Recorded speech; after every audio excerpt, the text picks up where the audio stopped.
आइए मैं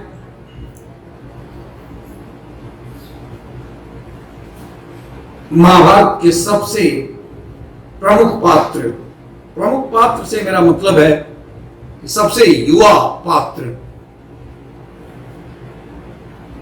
अभिमन्यु से आप लोगों को सामना करवाता हूं।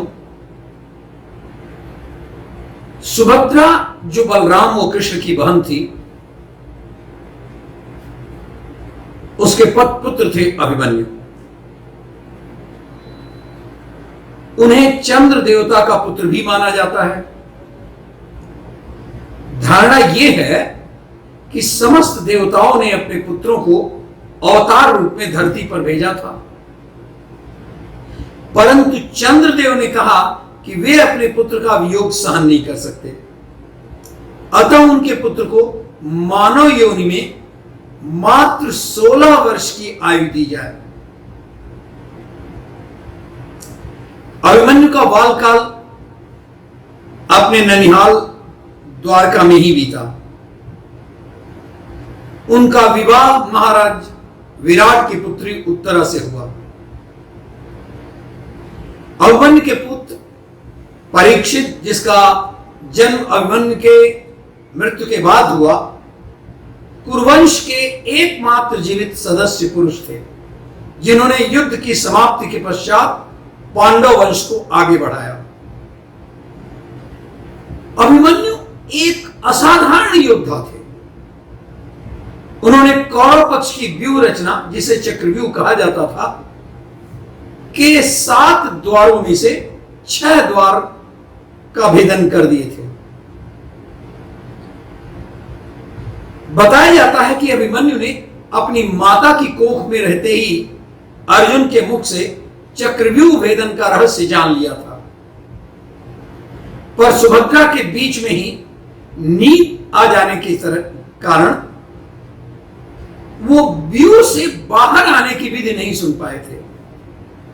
इसलिए 13वें दिन के युद्ध में कौरव सेना के प्रधान सेनापति गुरु द्रोणाचार्य द्वारा युधिष्ठिर को बंदी बनाने के लिए चक्रव्यूह की रचना की गई। पांडव पक्ष में केवल श्री कृष्ण और अर्जुन ही चक्रव्यूह भेदन जानते थे, लेकिन उस दिन उन्हें त्रिगर्त नरेश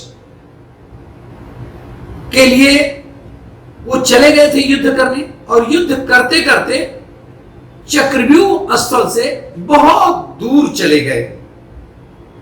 यह बात योजना भी थी कि जब अर्जुन न रहें तभी चक्रव्यूह के लिए चक्रव्यूह की रचना किया जाए, और उस दिन कोई न कोई पांडव की मृत्यु हो।